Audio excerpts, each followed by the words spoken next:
वाणी प्रचारिणे निर्विशेष शून्यवादी आश्रतदेशतारिणे वाञ्छाकल्पतरुभ्यश्च कृपासिन्धुभ्य एव च पतितानां पावनेभ्यो वैष्णवेभ्यो नमो नमः। नमो महावदन्याय कृष्णप्रेमप्रदायते कृष्णाय कृष्णचैतन्य नाम्ने गौरतसे नमः। पंचतत्वात्मकं कृष्ण भक्तरूपस्वरूपकं भक्तावतारं नमामि भक्तशक्तिकं। हे कृष्ण करुणा सिंधु दीनबंधु जगत्पते गोपेश गोपिका राधाकान्तं नमस्ते। तप्त कंचन गौरांगी श्री राधे वृंदावनेश्वरी वृषभानुसुते प्रणमामि हरिप्रिये। जय श्री कृष्ण चैतन्य प्रभु नित्यानंद श्री अद्वैत गदाधर शिवासादि गौरभक्तवृंद। हरे कृष्ण कृष्ण कृष्ण हरे हरे, हरे राम राम राम हरे हरे। गुरुवे गौरचंद्राय राधिकाय तदालय कृष्णाय कृष्ण भक्ताय तद्भक्ताय नमो नमः। हरे कृष्ण।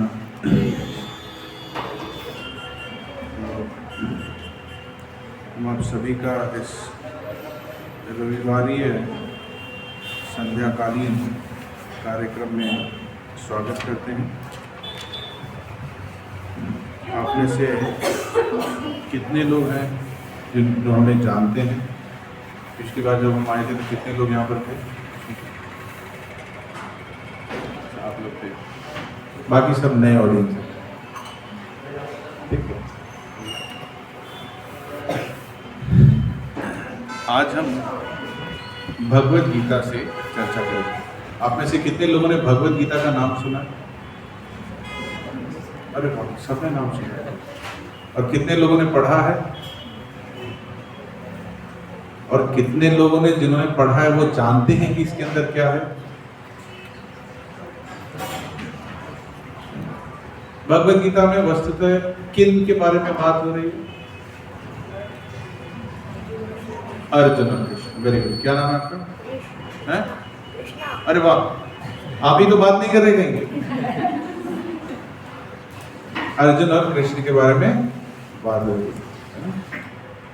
तो ठीक है, जब आप लोग भगवत गीता के बारे में नहीं जानते हैं तो हम बेसिक से लेते हैं, जिससे कि हम एक बार समझे कि भगवत गीता क्या है। जैसे कि जिनके पास भगवत गीता, अच्छा कितने लोगों के पास भगवत गीता है? तो बहुतों के पास है मगर उन्होंने पढ़ी नहीं है। और जिनके पास नहीं है वो आज यहाँ से लेके जाएंगे। और जिनके पास है, जिन्होंने पढ़ी नहीं है, उनको अगर प्रोत्साहन मिल सके कि वो पढ़ सके तो ये अच्छा लाभकारी है कि हम कैसे इसको पढ़ें। तो भगवत गीता अर्जुन की जर्नी के बारे में, अर्जुन के परिवर्तन के बारे में। आज जो हम एक श्लोक के माध्यम से अर्जुन की स्थिति कहां से कहां तक गई है उसको हम समझेंगे। भगवत गीता के अंत में एक श्लोक आता है जिसमें अर्जुन कहते हैं भगवान से, नष्टो मोहा स्मृतिर्लब्धा त्वत्प्रसादान्मयच्युता स्थितो मे अस्मि गता संदेहा करिष्ये वचनं तवा। तो भगवत गीता में जो भगवान कृष्ण के वचन हैं, जब हम भगवत गीता को पढ़ेंगे तो उससे हमारे जीवन में क्या लाभ होगा, ये अर्जुन दृष्टिकोण से हमें बताना। वस्तुतः हम सबके जीवन में एक अर्जुन है। जब हम भगवत गीता पढ़ेंगे तो हमें उसी हिसाब से पढ़नी चाहिए जिस हिसाब से अर्जुन ने भगवान को और भगवत गीता को समझा। तो हम सबके जीवन में एक अर्जुन है। तो हमें ये देखना है कि ये भगवत गीता से हमें क्या लाभ मिल रहा है। तो देखते हैं अर्जुन को क्या लाभ मिला। अर्जुन कहते हैं हे कृष्ण, हे अच्युत, जब मेरा मोह दूर हो गया, अब मेरा मोह दूर हो गया, आपके अनुग्रह से मुझे मेरी स्मरण शक्ति वापस मिल गई। अब मैं संशय रहित तथा दृढ़ हूं और आपके आदेशानुसार कर्म करने के लिए उद्धत हूं। अभी तक संशय था। हम सभी जब भी कोई कार्य करते हैं, मंदिर जाना है कि नहीं जाना है, जाने से 3 घंटे पहले तक मन में द्वंद्व चलता रहता है। आज जाएंगे कि नहीं जाएंगे, जाएंगे कि रहने दो, नहीं जाते, नहीं चले जाते हैं, भगवान अच्छा बना है, नहीं रहने दो, नहीं जाते, तो ये द्वंद्व चलता रहता है। तो हमारा जीवन द्वंद्वों से भरा हुआ है। मगर इस द्वंद्व में क्या सही है, क्या गलत, क्या करना है, क्या नहीं करना, इसकी जानकारी हमें कैसे मिलती है? भगवद गीता से। अर्जुन का भी कुछ यही हिसाब है। भगवद गीता हमें अर्जुन के माध्यम से स्टेप बाय स्टेप गाइडेंस देती है विजय की तरफ। भगवद गीता सुनने के बाद अर्जुन को क्या हुआ? विजय मिली।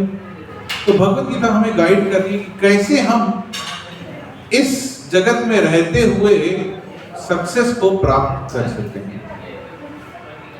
सबसे पहले भगवद गीता में 3 मुख्य विषय आते हैं।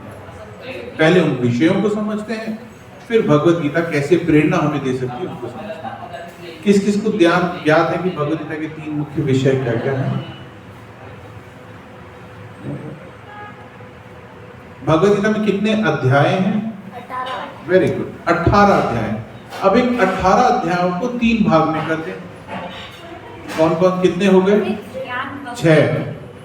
तो 6 अध्याय हैं, 6 भाग आप ये समझ लीजिए ज्ञान के हैं, 6 कर्म के हैं और 6 भक्ति के।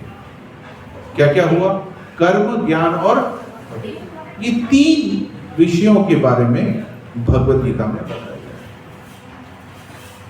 अब भगवद गीता जैसा हमने बताया ये शुरू होती है, पहले हम शुरू के पुरानी कुछ स्थितियों को समझते हैं। कुरुक्षेत्र का युद्ध हो रहा है। कुरुक्षेत्र में कौरव और पांडव दोनों की सेना एकत्रित हुई है। किस उद्देश्य से एकत्रित हुई है? युद्ध करने के उद्देश्य से एकत्रित हुई है। क्या अर्जुन को यह ज्ञात नहीं है कि मैं ये युद्ध करने जा रहा हूं? ज्ञात है। क्या अर्जुन को इस युद्ध के बारे में स्मरण नहीं था? स्मरण था। क्या अर्जुन ने इस युद्ध की तैयारी नहीं की थी? की थी। विराट युद्ध का किसी ने यह नाम सुना है? कुरुक्षेत्र के युद्ध से पहले विराट युद्ध हुआ था, जब अर्जुन 1 वर्ष अज्ञातवास काट रहा था कन्या के रूप में, बिम्हला ऐसे करके नाम है ना, करके एक नाम है, उस रूप में अर्जुन था। तो विराट नरेश पे जब कुरु सेना आक्रमण करती है उनके बछड़ों, मतलब उनके जो कैटल्स हैं उनको चुराने के लिए, तब उनका राजकुमार अर्जुन के साथ जाता है। राजकुमार सारथी होता है और अर्जुन अकेले पूरे कुरु सेना का सामना करता है, जिसमें कर्ण है, भीष्म है, द्रोण है, दुर्योधन है, कृपाचार्य है, अश्वत्थामा है, ऐसे ऐसे पराक्रमी। इनका अर्जुन सामना करता है और अकेले अर्जुन इन सबको परास्त कर देता है। तो यानी अर्जुन ने तैयारी करी है कुरु सेना से युद्ध करने की। अर्जुन सशक्त है और अर्जुन के पास बल भी है, वो प्रयास कर सकता है, परास्त कर सकता है। अब आज जब ये युद्ध होने जा रहा है तो अर्जुन कृष्ण से कहते हैं, हे कृष्ण, सेनयोर मध्य एक बार बीच में मेरा रथ लेके चलो, मैं देखना चाहता हूं दोनों तरफ कौन कौन है जो युद्ध करने आए। आप जब एग्जाम लिखने जा रहे हैं, आपने साल भर अच्छे से पढ़ाई करी है, एग्जाम की तैयारी करी है, अब एग्जामिनेशन हॉल में बैठे हैं, क्वेश्चन पेपर आपके सामने आया, तो क्वेश्चन पेपर देख के आपके बुखार आ जाएगा क्या? जिसने तैयारी नहीं करी है उसको फिर भी एक बार बुखार आ सकता है, अरे ये क्या आ गया। मगर जिसने साल भर कई वर्षों तक तैयारी करी है उसके लिए तो साधारण सी बात है, वो प्रश्न देखेगा और उत्तर लिखना शुरू कर देगा। अर्जुन ने भी तैयारी करी, मगर आज जब दोनों सेना के बीच में गया है तो अर्जुन भगवान से कह रहा है कि मेरे होठ कांप रहे हैं, सूख रहे हैं, मेरे होठ सूख रहे हैं, मेरा शरीर कांप रहा है और मेरा ये जो गांडीव है ये सड़क के नीचे गिर रहा है, मैं युद्ध करने की स्थिति में नहीं। अब वास्तविक रूप में कई बार लोग प्रश्न करते हैं भगवत गीता शुरू कैसे हो रही है? ये तो नकारात्मक दृष्टिकोण से शुरू हो रही है ना, कि भाई एक शूरवीर योद्धा है जिसका पराक्रम के सब लोग गुणगान गाते हैं, किस्से गाते हैं, और वो किस तरह की बातें कर रहा है भगवत गीता के कारण कि उसको कोई मार्ग ही नहीं समझ में आ रहा है, उसके अंदर बल ही नहीं बचा है और वो ये युद्ध करना ही नहीं चाहता। हम सभी की यही स्थिति होती है अपने अपने जीवन में। हम सब माया से और अपने द्वंद्वों से इतने घिरे हुए हैं कि हमें सही मार्ग दिखाई ही नहीं देता है कि हमें किस मार्ग पे चलना है और कैसे हमें कार्य करना है। तो यहां पर अर्जुन का उसके परिवार के प्रति स्नेह था जो कि सही है, मगर खाली स्नेह भी अपूर्ण है। जब तक उस स्नेह में आध्यात्म ज्ञान का प्रवेश ना हो तब तक वो स्नेह किसी काम का नहीं। क्योंकि ये आध्यात्म का जो ज्ञान है ये हमें बताता है कि हमें स्नेह किसके साथ करना है और कैसे करना है, और तब जाकर के ये जो स्नेह है, ये जो आध्यात्म का ज्ञान है, ये हमें सफलता की ओर लेके जाता है। बिना अध्यात्म के ज्ञान के जो स्नेह है, भले वो अच्छी इच्छा से हो, अच्छी मानसिकता से क्यों ना हो, अर्जुन तो अच्छी मानसिकता, वो तो अपने परिवारजनों का भला ही चाह रहा था। वो भगवान को कह रहा था भाई तुम्हारा नाम भी मधुसूदन है क्योंकि तुमने मधु नामक एक दानव का वध किया है, तुमने कोई अपने गुरु का वध थोड़ी ना किया है, और तुम मुझे यहाँ मेरे गुरु से लड़ने के लिए कह रहे हो। अच्छा उद्देश्य है ये, मगर अच्छा उद्देश्य कभी कभी होना काफी नहीं। सही ज्ञान, पूर्ण ज्ञान होना पर्याप्त होता है, खाली एक तरफा होना सही। तो अर्जुन यहां पर उसकी इस स्थिति को दर्शाया जाता है। तो वास्तविक भगवत गीता का जो टर्निंग पॉइंट है, वास्तविक भगवत गीता जहां से प्रारंभ हो रही है वो है जब अर्जुन भगवान की शरणागति ग्रहण। अभी तक अर्जुन भगवान को अपना मित्र समझ रहा है और मित्र समझ के बात कर रहा है, पर जब अर्जुन भगवान की शरणागति ग्रहण करता है और भगवान से कहता है कर्पण्य दोषो पहत स्वभावा पृच्छामि त्वं धर्म सम्मूढ़ चेता यश्रेयस्या निश्चितं ब्रूहि तन्मे शिष्यस्तेऽहं शाधिमां त्वं प्रपन्नः। हे कृष्ण, मैं इस अवस्था में निश्चय नहीं कर पा रहा हूं कि मेरे लिए क्या सही है और क्या गलत है, और इसलिए अब मैं आपकी शरण ग्रहण कर रहा हूं। कृपया कर आप मुझे बताएं कि क्या सही है क्या गलत है। आप में से कितने लोग ऐसे हैं जिनके साथ जीवन में ऐसा हुआ है कि वो निश्चय नहीं कर पाते हैं कि क्या सही है क्या गलत है? सभी के साथ। आप में से कितने लोगों ने भगवान की शरण ग्रहण करी है? अर्जुन यहां भगवान की शरण कर रहे हैं। भगवान भगवत गीता में यही चीज को बता रहे हैं कि शरण को कैसे ग्रहण करना है।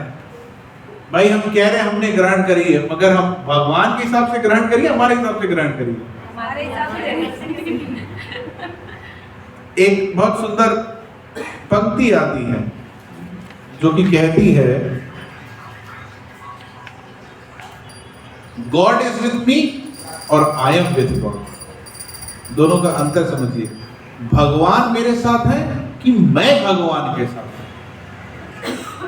जब हम ये कहते हैं भगवान मेरे साथ हैं, मतलब हम भगवान से प्रार्थना करते हैं चमत्कार दिखा दे भगवान पे, और हम रिजल्ट की अपेक्षा करते हैं कि सब सही हो जाए। पर जब हम ये कहते हैं कि मैं भगवान के साथ हूं, मतलब मैं जो भगवान ने निर्देश दिए हैं उन निर्देशों के अनुसार अपने जीवन का व्यापन, उन निर्देशों का पालन कर रहा हूं। और जब मैं इस तरह से अपने जीवन को जी रहा हूं तो मैं सदैव भगवान के साथ ही हूं। इसका उदाहरण है प्रहलाद महाराज। उनके पिता का जॉब था, क्या जॉब था कि प्रहलाद महाराज को किसी भी तरह उनको मारना। उनका जैसे आप लोग का जॉब होता ना 9 to 6 काम करके कुछ खरीद के लेके आना, ऐसे ही हिरण्यकशिपु का जॉब था, इसको किसी भी तरह मार। सारे प्रयत्न कर लिए, गुड इवनिंग, मगर प्रहलाद किसके साथ थे? भगवान के साथ। क्योंकि वो भगवान के साथ थे तो वो सदैव इन सब यातनाओं से बचे रहे। तो यही भगवत गीता का विषय है कि क्या हम भगवान के साथ हैं या नहीं, हमने भगवान की शरणागति ग्रहण कर रखी है कि नहीं ग्रहण। तो जैसा हमने बताया 3 विषय आते हैं, तो भगवान अर्जुन को सबसे पहले भय मुक्त करते हैं। हम सभी यहाँ जो बैठे हैं, हम चाहते हैं भगवान की शरणागति ग्रहण करें, चाहते हैं ना? तो हम कर लिए हैं कि क्यों नहीं कर पा रहे हैं? हम करना चाहते हैं मगर हम कर नहीं पा रहे, क्यों? हम मोह माया में फंसे। मोह माया में क्यों फंसे? हम क्यों समझ नहीं पा रहे कि भगवान हमारे पालन करता है, वो हमारी रक्षा करते हैं? भय के कारण। हमें भय है। हमें क्या है? भय। हम सदैव भय में रहते हैं। आज हमें पता है कि आज मैं बाहर गया, कुआं मेरे को दिखा, कुएं में पानी है, मेरे को पानी मिल गया, मगर घर आने के बाद भय किस चीज का है? कल ये कुएं का पानी बचे रहेगा कि नहीं, खत्म हो गया तो थोड़ा और भर के ले आता हूं, किसी ने कुआं ढक दिया तो भय है ना। अरे आज क्या मैंने कुआं खोदा था? जब आज मैंने कुआं नहीं खोदा और पानी मुझे मिल गया है तो कल भी मिल ही जाएगा। तो ये भय की वजह से हम नहीं करते। तो भगवान कृष्ण सबसे पहले अर्जुन को अभय प्रदान करते हैं, ये बताते हुए कि हे अर्जुन, तुम ये शरीर नहीं हो। अरे हम शरीर नहीं है? आप में से कितने को लगता है कि हम ये शरीर नहीं है?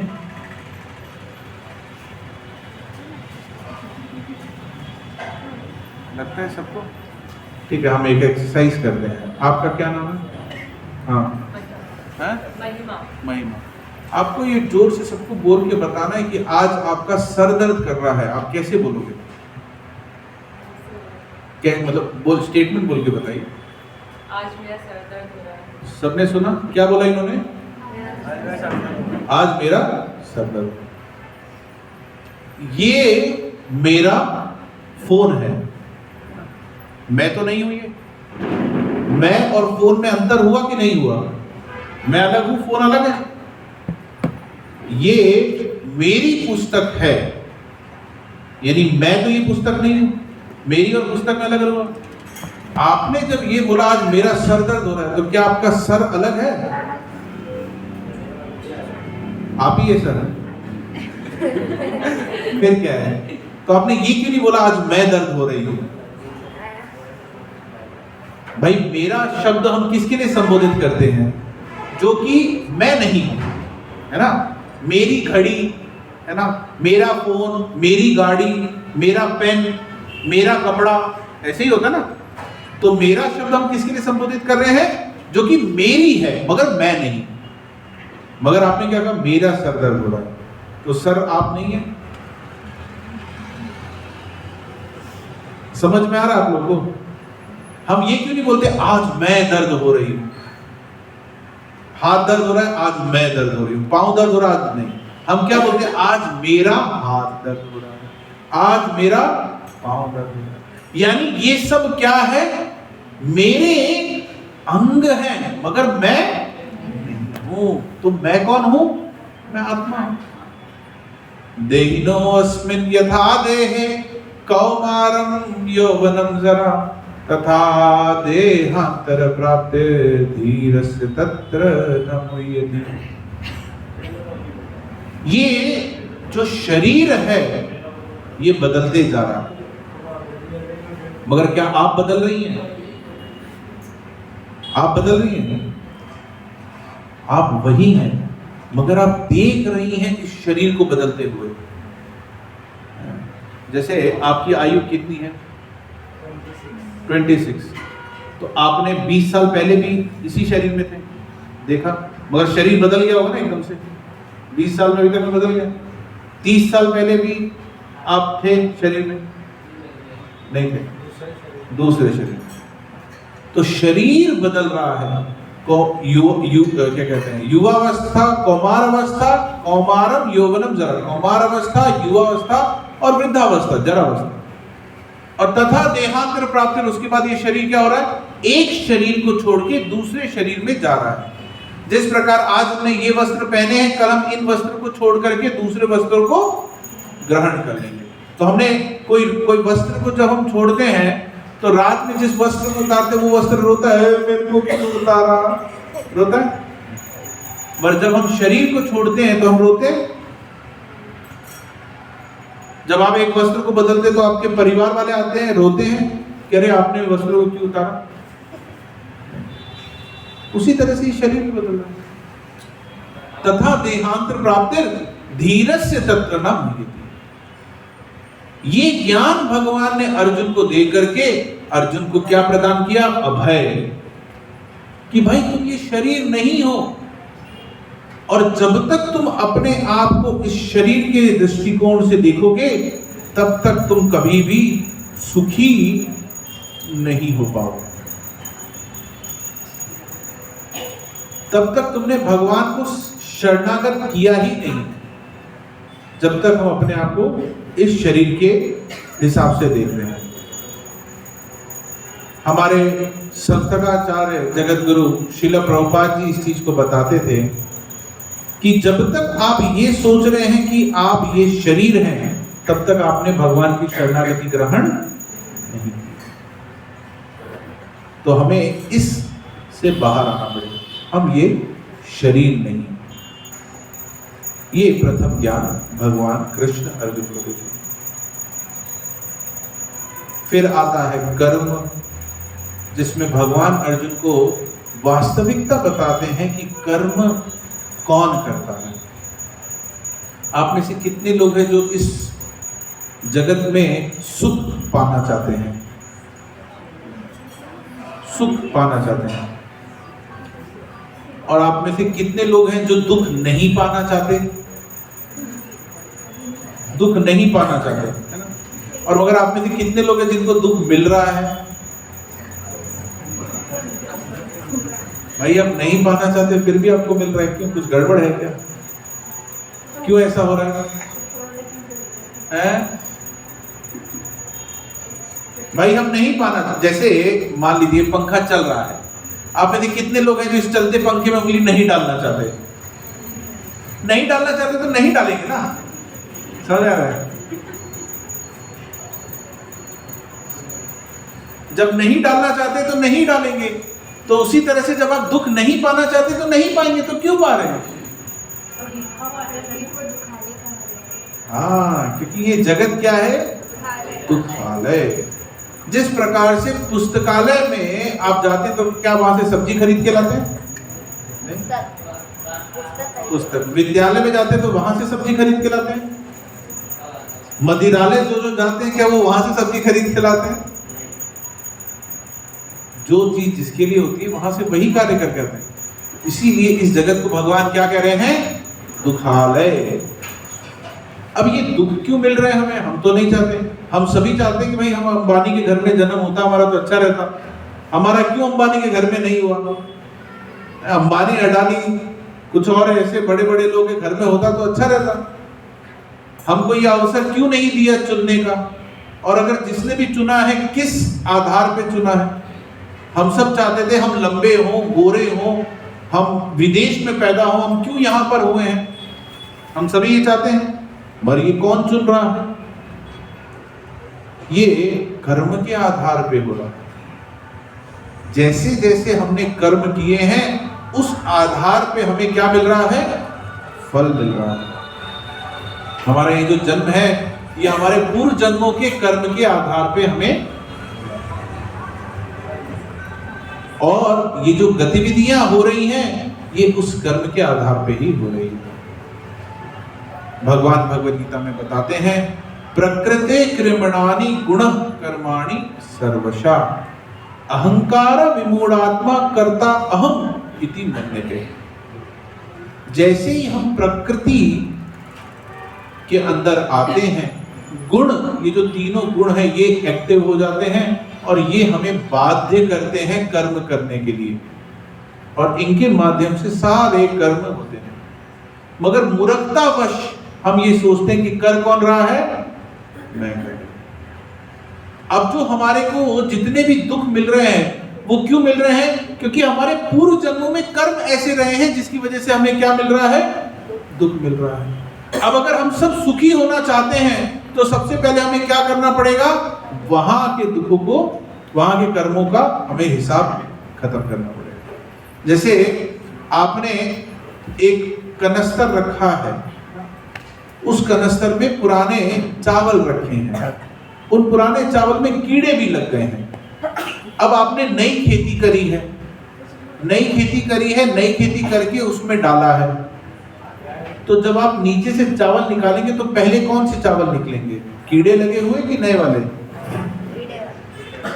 तो सबसे पहले कीड़े वालों को खत्म करना पड़ेगा पूरा। तो कर्म को कैसे खत्म कर सकते हैं? इन पापों को कैसे खत्म कर सकते हैं? पापों से कैसे छुटकारा पाया जा सकता है? जो पुराने पाप हैं जिनकी वजह से हमें ये दुख भोगना पड़ रहा है, इनसे कैसे छुटकारा पाया जा सकता है? भगवान भगवद गीता में बता रहे हैं, सर्वधर्मां परित्यज्य मामेकं शरणं व्रज अहं त्वं सर्व पापेभ्यो मोक्षयिष्यामि मा शुचा। मैं तुम्हें समस्त पापों से क्या कर दूंगा? अब आप में से कितने लोग हैं जो दुख से छुटकारा पाने चाहते हैं? और ये दुख क्यों मिल रहा है? पापों की वजह से। तो पापों से छुटकारा पाने के लिए क्या करना है? भगवान की, बाकी आप कुछ भी कर लो मुक्त नहीं हो पाओगे, कितना भी कर लो आप मुक्त नहीं हो सकते। ये कर्म के सिद्धांत को भगवान यहां पर स्थापित करते हैं। फिर भगवान बताते हैं, जब हमें कर्म करना है तो हमें कर्म किस तरह से करना है? भाई क्या भक्ति करने का ये अर्थ होता है कि हम सब कुछ छोड़ छाड़ दें? नहीं। भगवान ने भगवद गीता में कर्म योग हमें समझाया। कर्म योग का मतलब होता है ये एक सीढ़ी है जिसके माध्यम से हम भक्ति की तरफ जा सकते हैं। पहली सीढ़ी है जिससे हम भक्ति की तरफ जा सकते हैं। कर्म योग का अर्थ होता है हम जो भी कर्म कर रहे हैं वो किसके लिए करें? कृष्ण की संतुष्टि के लिए करें। आप सब खाना खाते हैं, अब वही खाना हम किसकी संतुष्टि के लिए खा रहे हैं? पहले हम उसको भोग बना करके भगवान को अर्पण करते हैं और फिर भगवान कृपावश वो हमें दे देते हैं, तो हम प्रसाद के रूप में खा रहे हैं। तो कर्मयोग करने से होता क्या है? कर्मयोग करने से हमारा हृदय जो है वो क्या होता है? पवित्र होता है, हृदय शुद्ध होता है। तो भगवान ने किस तरह से कर्म करने के विषय में भगवद गीता में बताया कि किस तरह से हम कर्म को कर सकते हैं। मगर समस्या ये आती है, जैसा हमने बताया, सबसे बड़ी क्या चीज है? भय। जब भय होता है तो भक्ति आ जाती है साइड में, और सबसे ऊपर क्या आ जाता है? ना बाप बड़ा ना भैया, सबसे बड़ा प्रभु जी। कर्म भक्ति तो ठीक है, इसका हिसाब किताब कैसे होगा? ये कहां से आएगा? इसके बारे में भी तो कुछ बताओ। भगवान कह रहे हैं कि जो मेरा भक्त है, सबके लिए नहीं कह रहे, मगर जो मेरे भक्त है उसका भरण पोषण की जिम्मेदारी कौन करूंगा? मैं करूंगा। भगवान कह रहे हैं कि मैं स्वयं उसके भरण पोषण की जिम्मेदारी उठाऊंगा। यही जिम्मेदारी भगवान ने कुरुक्षेत्र के युद्ध में उठाई है। पांडव और कौरव में से किसकी सेना ज्यादा थी? किसकी सेना ज्यादा बलशाली थी? कौरव की। किसकी सेना में ज्यादा योद्धा थे? किसकी सेना में ज्यादा महारथी थे? भाई द्रोणाचार्य ने इनको शस्त्र सिखाया था ना, गुरु तो वही थे। और भीष्म, कर्ण, भीष्म को कौन पराजित कर सकता था? जब तक वो खुद ना चाहे वो पराजित हो ही नहीं सकते। और कृष्ण थे, कृष्ण ने तो युद्ध करने से मना कर दिया था कि मैं युद्ध नहीं करूंगा। इतने सबके बावजूद भी पांडव जीते। क्यों? क्योंकि भगवान की उन्होंने शरण ग्रहण। उनका दाना पानी कौन संभाल रहा था? तो भगवान अपने भक्तों का भरण पोषण करते हैं। अनन्यास चिंतयन्तो माम ये जना पर्युपासते तेषां सतत युक्तानां योगक्षेम वहां में। भगवद गीता में भगवान कह रहे हैं। मगर उसके लिए भगवान का कैसा भक्त बनना पड़ेगा? अनन्य भक्त। छोटी मोटी भक्ति से काम नहीं चलेगा। हमें अच्छे से भक्ति करनी पड़ेगी, दृढ़ता से भक्ति करनी पड़ेगी, अनन्यता से भक्ति करनी पड़ेगी। जब हम इस तरह से भक्ति करेंगे तो भगवान हमारा भरण पोषण संभालेंगे। कोई कहे प्रभु जी ऐसे कैसे हो सकता है? हमें तो यकीन नहीं होता। हमारे संस्थाचार्य जब विदेश गए थे, 70 वर्ष की आयु में 37 दिन उनको लगा पानी के जहाज में। हार्ट अटैक भी उनको आया। कोई डॉक्टर नहीं, कुछ नहीं, सही हो गया। और बाहर कितने रुपए लेके गए थे? मात्र 40 रुपए। 40 रुपए में क्या ही होता है। उनको ये भी नहीं पता था कि दाएं देखना है कि बाएं देखना है। जहां वो उतरे हैं वहां दाएं जाना है कि बाएं जाना है, कहां जाना है, क्या करना है, कोई उनको ज्ञान नहीं था। कहां कल का खाना मिलेगा, कहां परसों का खाना मिलेगा, कोई उनको ध्यान नहीं था। मगर उनके भरण पोषण का दायित्व, जिम्मेदारी किसने उठाया? भगवान ने उठाया। किसी भी दिन वो भूखे रहे क्या? 10-11 वर्षों में उन्होंने 108 मंदिरों का निर्माण कर दिया। और आज उनकी संस्था की वजह से न जाने कितने लोग जो भूखे हैं उनको अन्न ग्रहण हो रहा है। तो इन सब लोगों का भरण पोषण कौन संभाल रहा है? भगवान संभाल रहा है। क्या कुत्ता ये सोचता है कि कल का खाना कहां मिलेगा? क्या हाथी ये सोचता है कि कल का खाना कहां मिलेगा? क्या चूहा ये सोचता है अरे आज मजदूरी नहीं हुई, पैसा नहीं आएगा, कहां मिलेगा? सोचता है? बस सब लोग को मिल रहा है ना। तो मगर हम ऐसा क्यों सोचते हैं? अरे आज की तो दान की नहीं निकली, दान की नहीं निकली तो कुछ मिलेगा नहीं। कई बार काम करने आते तो लोग यही कहते ना, अरे ये तो दान की नहीं पहुंचाती। सबका भरण पोषण कौन देख रहा है? मगर विशेषकर भगवान अपने सबके भरण पोषण के लिए ऑलरेडी व्यवस्था की हुई है कि सबके लिए पर्याप्त चीजें हैं, है ना। प्रकृति द्वारा सबके लिए व्यवस्था की गई है।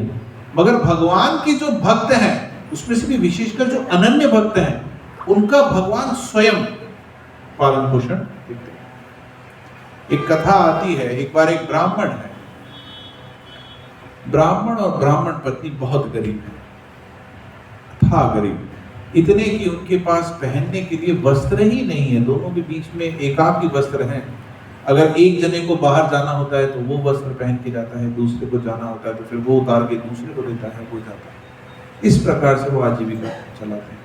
मगर वो संतुष्ट है, वो संतुष्ट है, उन्हें कोई दिक्कत नहीं है।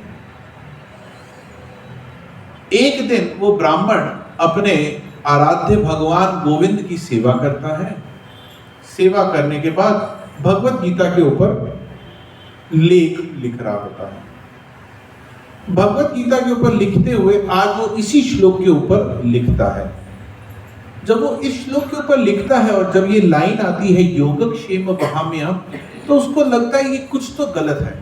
भगवान खुद अपना सब कुछ छोड़ करके थोड़ी ना आएंगे हमारी सेवा करने।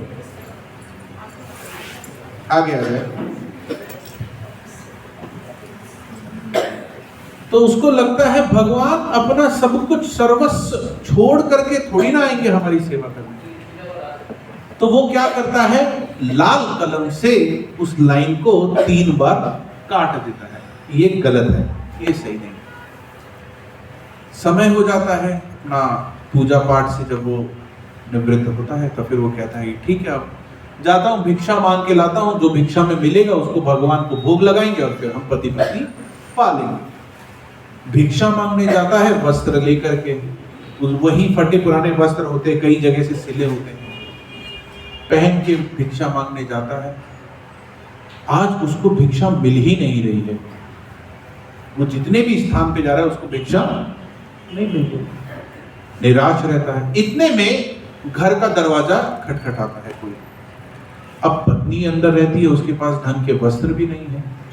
पत्नी सोचती है इस समय कौन आया है, इस समय तो कोई आता नहीं। पत्नी सोचती थोड़ी देर में अपने आप चला जाएगा, मगर वापस से दरवाजा खटखटाता है। तो पत्नी कहती है लगता है जाके देखना पड़ेगा। अब पत्नी लज्जा की स्थिति में जाके देखती है तो एक सुंदर सा बालक खड़ा हुआ है। पत्नी बालक को देखती जाती है।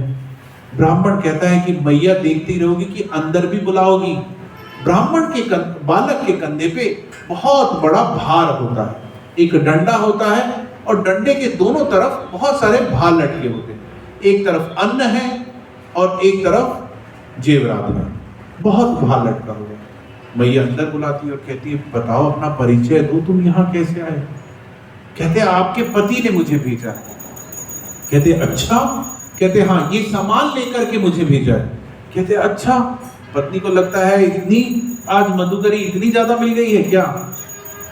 तो फिर देखती है तो बालक के छाती पे जैसे किसी ने खरोच दिया हो, हंटर से मारा हो, खरोच दिया हो, ऐसे निशान होते हैं। तो ब्राह्मण पत्नी पूछती है लाला ये बताओ तुम्हारे शरीर पे ये क्या हुआ है? तो कहते हैं ये तो चोट के निशान हैं। कहते किसने मारा तुम्हें? कहते आपके पति ने। तो ब्राह्मण पत्नी को लगता है कि ब्राह्मण नहीं, वो तो ब्राह्मण है, वो तो सभी जीवों के प्रति दया रखते हैं, वो ऐसा नहीं कर सकते। कहते नहीं उन्होंने ही मारा है। कहते उन्होंने क्यों मारा? कहते ये लाने में विलंब हो गया था इसलिए मारा। कहती आने दो, आज मैं उनकी खबर देती। अब ब्राह्मण जो है, संध्या का समय हो गया है, भिक्षा उसको मिली नहीं है। खूब मेहनत करके वो आया तो उसका सर नीचे झुका हुआ है क्योंकि आज भिक्षा नहीं मिली। मगर इतने में ही उसको पकवान पकने की खुशबू आती है। ब्राह्मण पत्नी उस बालक से कहती तुम बैठो यहाँ पर, मैं तुम्हारे लिए कुछ बना करके लेके आती हूँ, भोग लगा के गोविंद को। आज गोविंद ने भी कुछ नहीं पाया है। तो पत्नी, ब्राह्मण पत्नी गोविंद के लिए बना रही होती है। पति जैसे ही घुसते उसको महक आती है। अब पति पूछता है कि भाग्यवान तुम ये कहाँ से बना रही हो? मगर पत्नी तो पत्नी ने कहा पहले तुम ये सब छोड़ो, ये बताओ कि तुम इतने निर्दयी कैसे हो सकते हो? तुमने इतनी क्रूरता से एक छोटे से बालक को ऐसे कैसे मारा? अब ब्राह्मण पूछ रहा है ये पका तुम कहां से रही हो? पत्नी कह रही नहीं तुम पहले ये बताओ तुमने मारा क्यों? फिर पति कहता है कि बताओ भाग्यवान हुआ क्या है? तब वो पूरी स्टोरी बताती है। तो कहता है ब्राह्मण कहते हैं कहाँ है वो बालक? कहती यहाँ बैठा है। जाके देखती है तो वहां बालक कोई नहीं, बालक गायब। तब फिर पति ब्राह्मण होता है, उसका विवेक काम करता है और वो जाता है वापस भगवत गीता के पास। जब वापस भगवत गीता के पास जाता है तो वही पन्ना खुला होता है, वही श्लोक होता है, मगर जो उसने उस पे लाल 3 निशान लगाए थे वो 3 निशान अब नहीं होते हैं। तो वो समझ जाता है ये स्वयं भगवान कृष्ण है जो मेरे लिए ये सामान लेकर के।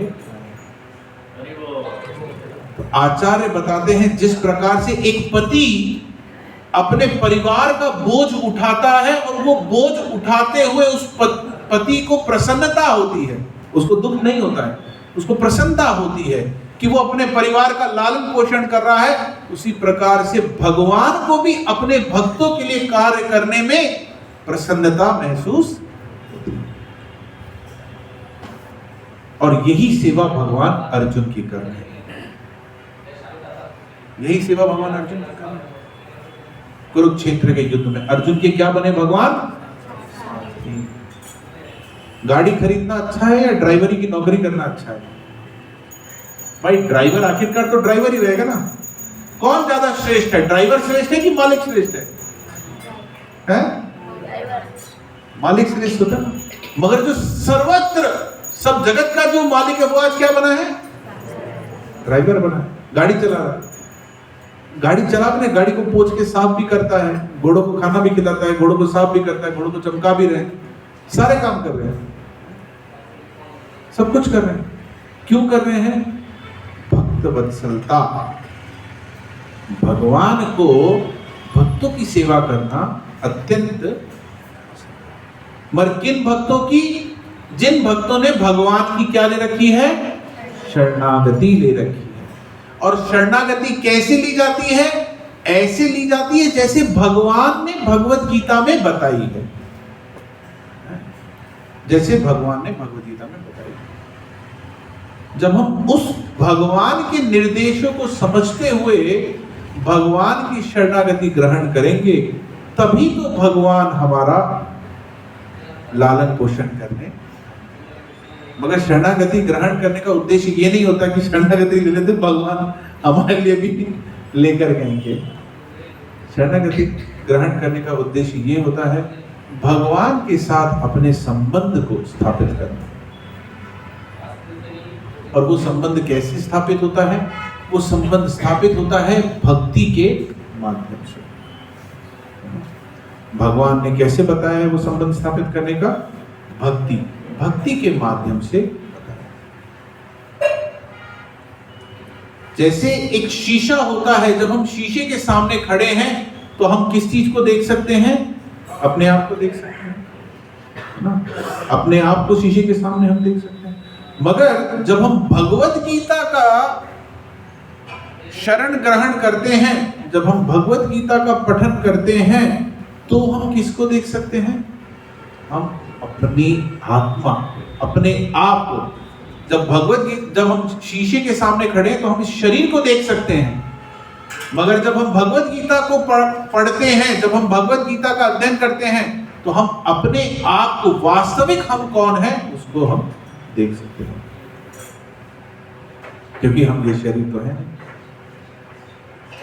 तो जो शीशा हमें दिखा रहा है वो एक बाहरी आवरण हमें दिखा रहा है, मगर वास्तविकता में हम कौन है वो हमें कौन दिखाएगा? उसके लिए भी तो हमें एक शीशा चाहिए। तो वो शीशा है भगवत गीता।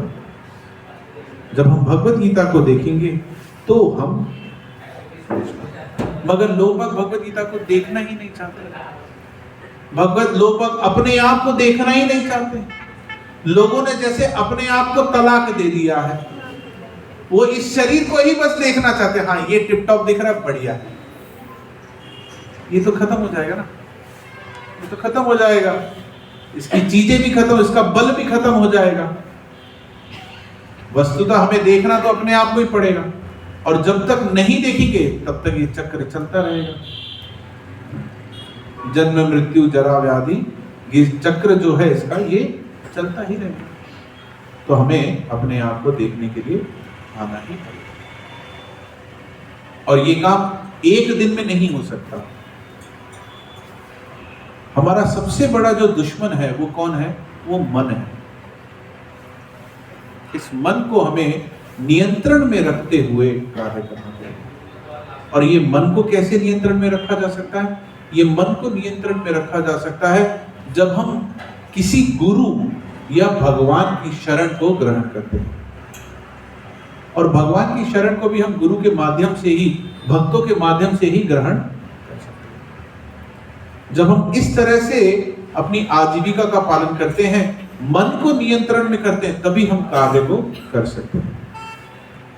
जब तक हमारा मन नियंत्रण में नहीं है तब तक हम आगे कार्य नहीं कर सकते।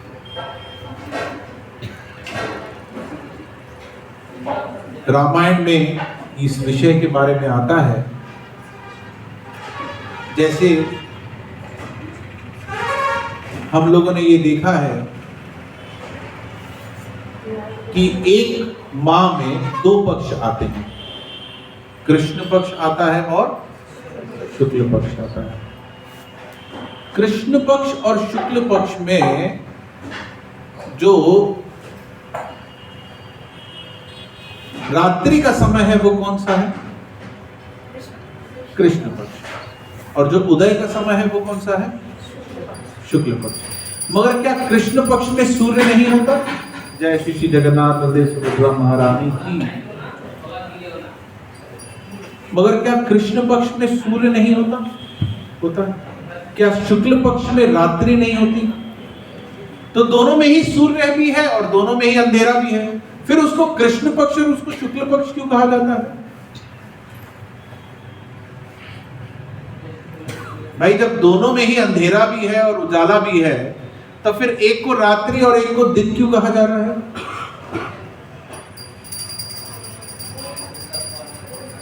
हाँ? हाँ?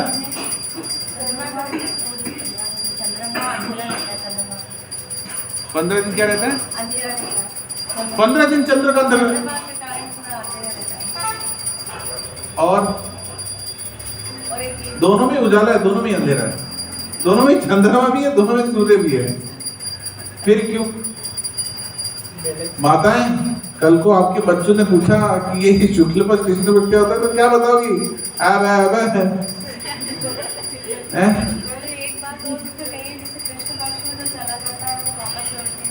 क्या नहीं वो नहीं, अभी यहाँ की विषय की बात करें। नहीं पता भाई, एक पक्ष में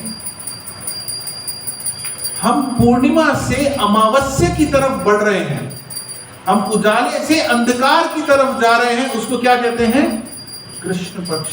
प्रत्येक दिन अंधकार क्या है?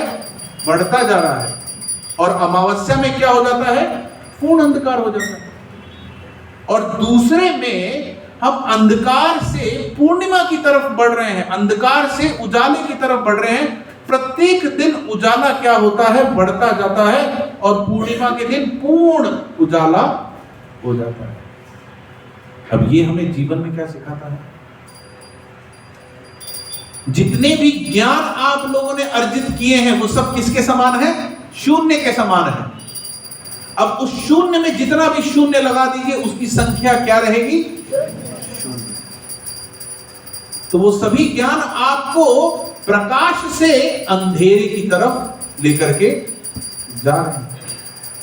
इतनी सारी योनियों में नाना प्रकार की यातनाएं झेलने के बाद हमें ये मनुष्य शरीर मिला है। और जब ये शरीर मिला तो गर्भ में हमने भगवान से प्रार्थना करी है कि हे भगवान, हम बाहर आएंगे तो आपकी भक्ति करेंगे। मगर बाहर आते ही ये नाना प्रकार के ज्ञान दिए, नाना प्रकार के जो आवरण हैं, इन्होंने हमें क्या कर लिया? जकड़ लिया और हम अंधकार की तरफ चले गए। और अंधकार की तरफ होते हुए हम किससे दूर हो गए? भगवान से दूर हो गए। हमने अपनी वास्तविकता को क्या कर दिया? तलाक दे दिया, डिवोर्स दे दिया। मगर शुक्ल पक्ष जो अमावस्या से धीरे धीरे धीरे धीरे पूर्णिमा की तरफ जा रहा है, जब हम भगवत गीता का सहारा लेंगे, गुरुजनों का सहारा लेंगे, भक्तों का सहारा लेंगे और उनके माध्यम से हम इस विषय को जानेंगे, समझेंगे, तो हम नित्य प्रतिदिन उजाले यानी भगवान के करीब हम पहुंचते जाएंगे। हमारी जो वास्तविकता है उस वास्तविकता के करीब हम पहुंचते जाएंगे। ये हमें कृष्ण पक्ष और शुक्ल पक्ष सिखाते हैं। एक अंधेरे का प्रतीक है, एक उजाले का प्रतीक है। मगर ध्यान देना, अमावस्या के बाद द्वितीया के दिन भी पूरा अंधेरा ही रहता है। चंद्रमा का जो प्रकाश है वो धीरे धीरे धीरे धीरे धीरे धीरे बढ़ता है, एकदम से नहीं बढ़ता है। तो ऐसा नहीं आज उठाया प्रभु जी कुछ हुआ ही नहीं, वापस छोड़ के आ गए। 15 दिन लगा है अमावस्या से पूर्णिमा आने में, 14 से 15। तो हमें भी धैर्य रखना चाहिए और उस धैर्य के साथ यही मार्ग सही है। हमने अपने जीवन में जितने भी जीरो इकट्ठा किए हैं उनके सामने क्या लगा देना चाहिए? 1 लगा देना चाहिए। और 1 लगाते ही संख्या को क्या कर देते हैं? हम पूर्ण कर देते हैं, पूर्ण कर देते हैं। जो भी चीज हमें भगवान से दूर करती है उसको हमें त्याग करना चाहिए, और जो चीजें हमें भगवान के करीब ला सकती है उनको हमें ग्रहण करना चाहिए। और उसमें सबसे पहले हमें भगवत गीता और भगवत गीता की शिक्षाओं को ग्रहण करना चाहिए। अब आप इतने सारे लोग हैं, कल को कोई आपसे पूछे कि भाई आप हिंदू हैं, आप सनातनी हैं, आप अपने आप को वैष्णव भी कहते हैं, क्या है गीता में जरा बताइए, तो हम क्या कहेंगे? इसीलिए हमें भगवत गीता पढ़नी चाहिए। भगवत गीता समस्त मानवों के लिए है और इसकी शरण में ग्रहण करनी चाहिए। जब हम भगवत गीता के माध्यम से चीजों को देखेंगे, भगवत गीता एक वो दर्पण है जिसके माध्यम से जब हम अपने आप को देखेंगे तो हमें वास्तविक में हम कौन हैं वो हमें नजर आएगा। और जब तक हम भगवत गीता की शरण नहीं लेंगे तब तक हम इस शरीर को ही अपना आप को मानते हुए गुजारा करेंगे। जरा सोचिए, आपको दिल्ली जाना है और आप बंबई की तरफ निकल गए हैं नाचते कूदते कि दिल्ली कल आ ही जाएगा, दिल्ली कल आ ही जाएगा, दिल्ली कल आ ही जाएगा। क्या कल आएगा या दिल्ली आएगा? कल आएगा, पर दिल्ली क्यों नहीं आ रहा भाई? मैं तो रोज चल रहा। आप सब की जितनी आयु हुई है आप चले जरूर हैं, मगर कहां चले हैं? गलत डायरेक्शन। अगर मैं 5 साल तक चलते रहूं बंबई की तरफ तो क्या दिल्ली आ जाएगा? 10 साल तक चलते रहूं तो क्या दिल्ली आ जाएगा? मगर अगर मैं 1.5 महीने दिल्ली की तरफ चलूंगा तो क्या दिल्ली आ जाएगा? तो हमें सही डायरेक्शन में बढ़ना है, और भगवान सही डायरेक्शन क्या है वो भगवत गीता में बताएं। ठीक है, तो इसी के साथ हम अपनी वाणी को विराम देंगे। हरे कृष्णा कृष्णा कृष्णा हरे हरे, हरे राम राम राम हरे हरे। किसी के कोई प्रश्न है तो पूछ सकते हैं, नहीं तो हम आपसे प्रश्न पूछेंगे। प्रश्न तो रहते ही, पूरी भगवत गीता प्रश्न उत्तर के ऊपर ही तो है। पूरी भगवत गीता प्रश्न, अगर अर्जुन ने प्रश्न नहीं पूछे होते तो भगवत गीता होती? भगवान अकेले कितना बोल लेते? अर्जुन के प्रश्न थे, उनका उत्तर भगवान ने दिया भगवत गीता में। यस बोलिए। जैसे कि आपने बहुत अच्छी थी और बहुत सुंदर थी। तो मेरा प्रश्न था कि जैसे कि हम प्रहलाद महाराज को देखते हैं जो उनका जीवन के अनुसार उनके अंदर जो विनम्रता थी, तो उस विनम्रता के दृष्टिकोण से वो जो उनके प्रति जो कितने मतलब अत्याचार वगैरह हो रहे थे वो उसको किस नजरिए से देख रहे थे, वो आप? देखिए, भक्त के जीवन में जो भी कठिनाई आती है भक्त उसको कैसे देखता है? भक्त अपने जीवन में कठिनाइयों को कैसे देखता है? नहीं, वो इस तरह से देखता है कि ये मेरे ही कर्मों की वजह से और इसमें मेरा ही कोई लाभ है। 2 उदाहरण हम देते हैं। भगवान का एक मित्र है जिसका नाम क्या है? सुदामा। सुदामा भगवान के पास जाना नहीं चाहता है, मगर पत्नी भेजती है कि भाई तुम जाओ। सुदामा कहते हैं क्या जरूरत है जाने की, मैं संतुष्ट हूं। श्रीमद् भागवतम सुदामा के लिए शब्द क्या क्या यूज करिए? जितेंद्रिय, जिसने अपनी इंद्रियों पे जीत पा ली है। ब्रह्मवित्तमा, जो ब्रह्म को जानता है। तो सुदामा संतुष्ट है, सुदामा खुशी है, सुख है, वो नहीं, उसको कोई दुख नहीं है, वो जाना ही नहीं चाहता, मगर उसकी पत्नी भेजती है। फिर जब उसकी पत्नी उसको विवश करती है जाने के लिए, तो सुदामा क्या कहता है, अहम ही परमो लाभो उत्तम श्लोक दर्शना। चलो ठीक है, चले ही जाता हूं, इसमें किसका लाभ है, मेरा ही लाभ है। क्या लाभ है, उत्तम श्लोक दर्शना। यद्यपि जाने में कुछ कठिनाई होगी, मगर दर्शन किसका मिलेगा।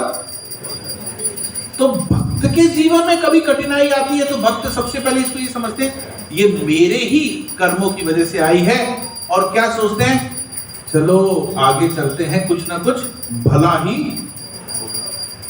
एक और उदाहरण, जब राम लक्ष्मण सीता वनवास को चले जाते हैं, बाद में शत्रुघ्न और भरत आते हैं।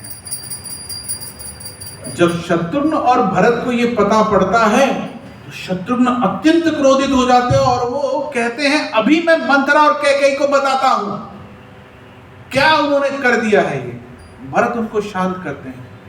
बाकी सब लोग सबके ऊपर दोषारोपण कर रहे हैं, मगर भरत नहीं कर रहे हैं। भरत क्या कहते हैं कि इसमें किसी का दोष नहीं है, ना इसमें दशरथ महाराज का दोष है, ना इसमें कैकेयी का दोष है, ना इसमें मंथरा का दोष है। ये मेरे ही कर्मों की वजह से मुझे मिला है, ये मेरे ही कर्म थे जिसकी वजह से मुझे मिला है, और मुझे इसको स्वीकार करना ही।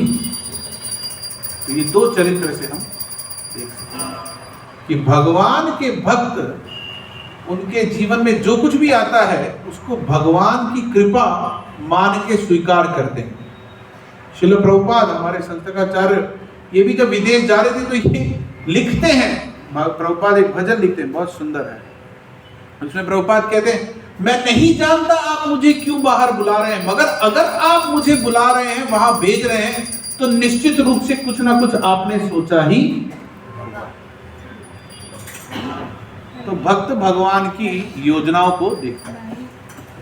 इसके अंदर जैसे कि व्यक्ति को ये ज्ञान तो है कि उसको ये कर्म का फल मिलता है, और उसमें उसको कई बार वो ज़्यादा ही वो नेगेटिव हो जाता है ना, इतने बुरे कर्म मिले, इतने मात्र स्पर्शस्तु कौन्तेय शीतोष्ण सुख दुःखदा आगाम पाइनो अनित्यस्य ताम तितिक्षुष भारत।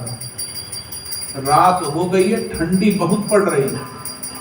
अगर किसी को दिक्कत हो बहुत ज्यादा और वो परेशान हो जाए, ठंडी बहुत पड़ रही, ठंडी बहुत पड़ रही, ठंड, और जाके आत्महत्या कर ले, क्या मतलब है।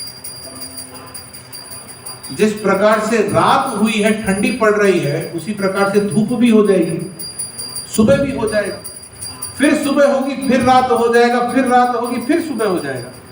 ये सर्दी गर्मी दिन रात ये अपने समय के हिसाब से बदलते रहते हैं।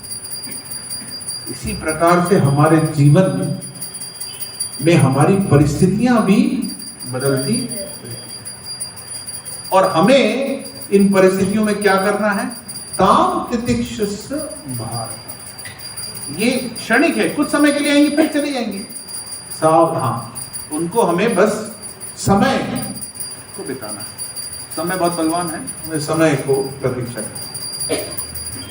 जब समय निकल जाएगा तो चीजें अपने आप सही हो जाएगी। जब ग्रहण लगता है तो सब चीजें अशुद्ध हो जाती हैं, तो उनको शुद्ध करने के लिए हम कुछ अलग से व्यवस्था करते हैं नहीं। जब ग्रहण चला जाता है, अपने आप सारी चीजें शुद्ध हो जाती हैं। तो समय आया, चीजें अशुद्ध हो गई, समय गया, चीजें शुद्ध हो गई, आपने कुछ नया किया। इस तरह से ताम तितिक्षुष भारत। और कोई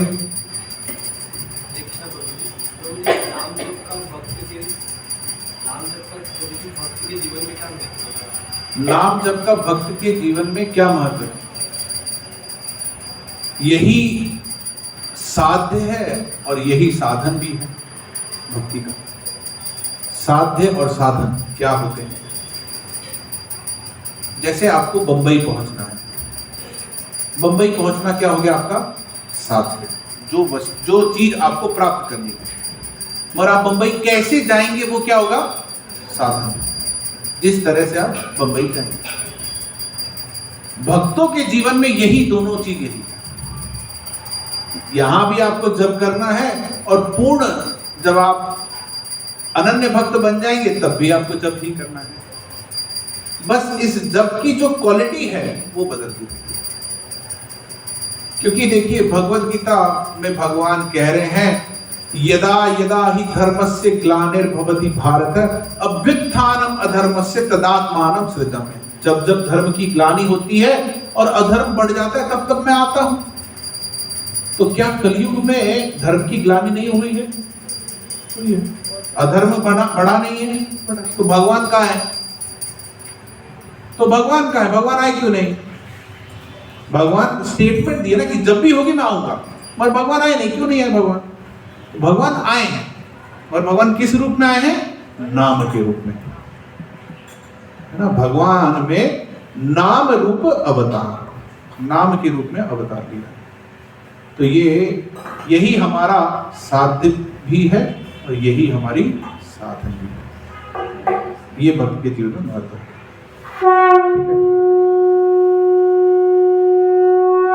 और कोई प्रश्न?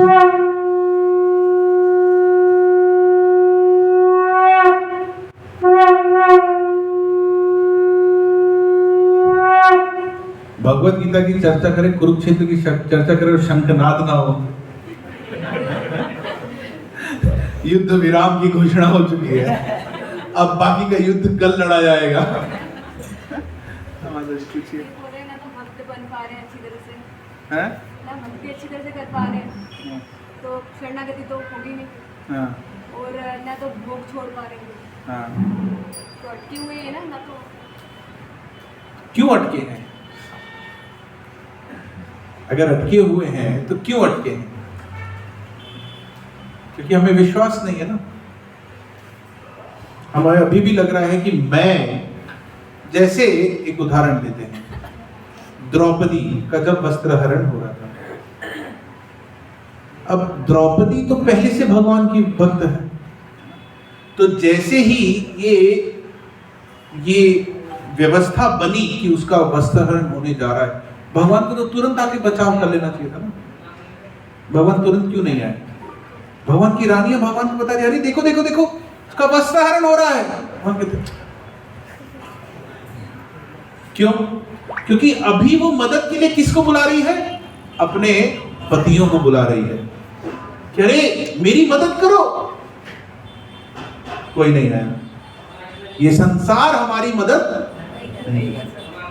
फिर उसके बाद जब उसको लगा रहे पति तो किसी काम के नहीं है, फिर उसने किसको बुलाया? वहां बैठे हुए राजाओं से गुहार लगाई। जितने भी राजा हैं वहां बैठे हुए समस्त राजाओं को गुहार लगाई। एक साधु बताते हैं कि कुरुक्षेत्र के युद्ध में कुछ लोग थे जो बच गए थे। उनमें से एक लोग कौन थे जो बच गए थे? कोई आइडिया है? कौरव में बचे थे। कौन बचे थे? हैं? और अश्वत्थामा, वो तो अभी भी बचे।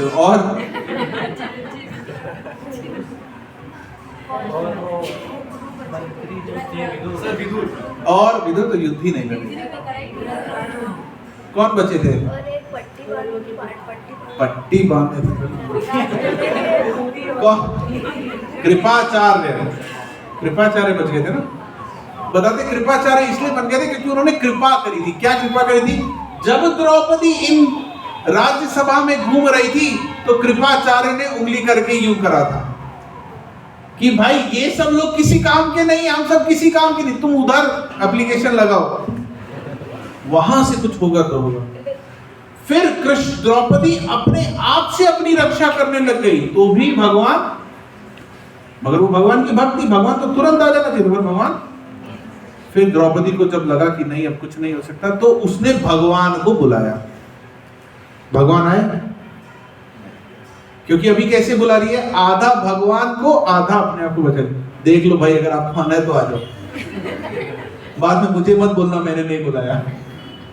ऐसे अभी हम भगवान को कैसे बुला रहे हैं? ऐसे बुला रहे हैं।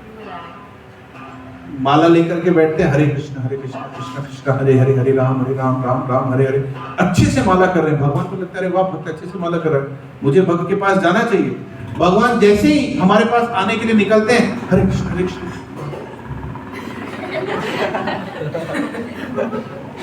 भगवान कहते हैं ये तो मिस कॉल रह गया, मैं फोन उठा ही रहा था इसलिए मैं कॉल कट गया।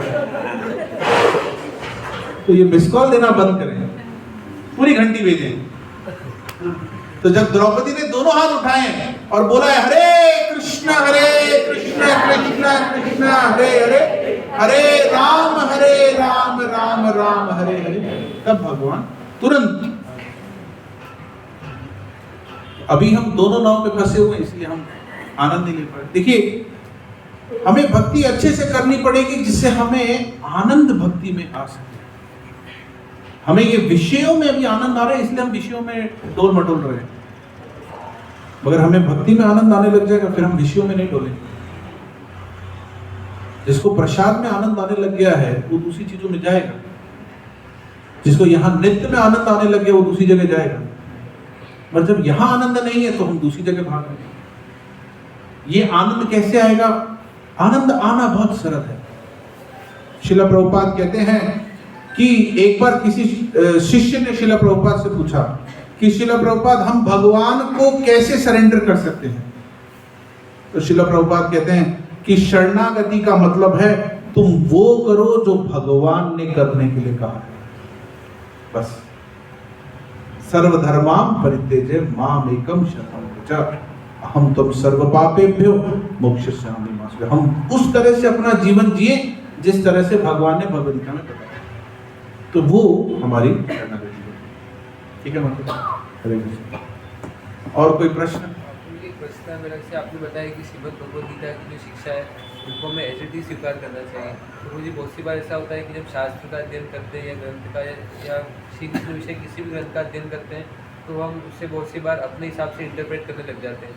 यहाँ पे श्री कृष्ण ने ऐसा कहा है लेकिन एक्चुअली में श्री कृष्ण ने ऐसा कहा है और यस मैं उसको इस प्रकार से अप्लाई कर दूंगा। तो वो श्री कृष्ण ने क्या कहा है और हम उसको क्या करने लग जाते हैं, मतलब हम जानबूझ के उसको रॉन्गली इंटरप्रेट करने लग जाते हैं। तो इस वृत्ति से हम कैसे बच सकते हैं? देखिए सबसे बड़ा दुश्मन ही हमारा मन है। ये मन ही हमें सब जगह भटका गई, इस मन पे ही तो हमें नियंत्रण करना है। भागवतम में श्लोक आता है, पूछा जाता है कि भाई दुख का वास्तविक कारण कौन है? तो कहते हैं नामे जनों में सुख दुख हेतु। ये जो मेरे आसपास के लोग हैं ये मेरे सुख दुख के कारण। नामे जनों में सुख दुख हेतु न ग्रह न कर्म न काला। न ग्रह है न ये कर्म है मेरे, न काल है, इनमें से कुछ भी मेरे सुख और दुख के कारण। अरे जो कुछ भी सुख और दुख के कारण नहीं तो सुख और दुख का कारण क्या?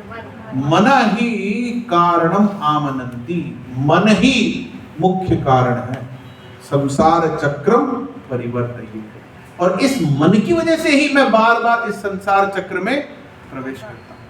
तो ये मन ही तो है। अब मन की अगर हम सुनेंगे तो मन तो बोलेगा मेरे मन को भाया, मैं कुत्ता काट के खाया। तो मन की हमें नहीं सुननी है।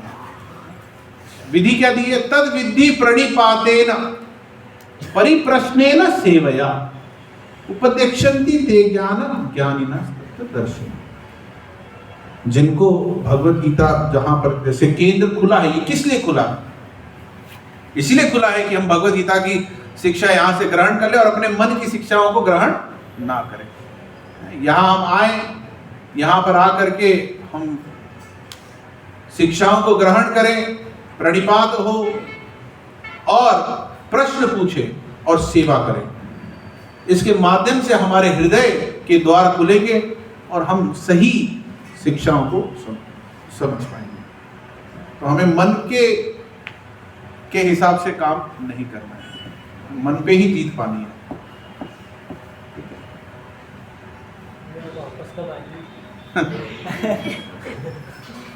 और कोई प्रश्न? ठीक है, ये विषय से संबंधित है। और कोई? ठीक है। जब हर महीने में एक बार रहता है, सिर्फ महीने में एक बार आने का, महीने में मुलाकात होगी। तब तक आप कितनी माला कर रहे हैं? क्या मतलब है? आज से बताइए कितनी माला करना शुरू करेंगे? हैं? अरे ऐसा ना करें, थोड़े कम से प्रयास करें। कितनी करेंगे बताएं? आप 2 करें एटलीस्ट। अगली बार जब हम आएंगे तो आप नियमित 2 करते रहने चाहिए। और भगवद गीता पढ़ें। अभी पढ़ी है भगवद गीता आपने? आपके पास है भगवद गीता? है भगवद गीता? तो आप नियमित भगवद गीता पढ़ें। ये 2 चीज करें, 2 माला से प्रयास करें, शुरू करें। तो मुझे बहुत दिनों से 16 माला करते हो। मैंने उनसे पूछा कितनी करते हो, कह रहे एक भी नहीं करता। नहीं, 16 माला बहुत दिनों से करते हो। कितनी करते हैं आप? मतलब कि अच्छे से नहीं कर रहे थे क्या? ठीक है, ठीक है, तो अच्छे से करें। ठीक है, आज्ञा प्रभु जी। हरे कृष्ण कृष्ण कृष्ण हरे हरे, हरे राम राम राम हरे हरे। श्री जगन्नाथ बलदेव सुभद्रा महारानी की, श्रील प्रभुपाद की, निताय गौर प्रेमानंद की।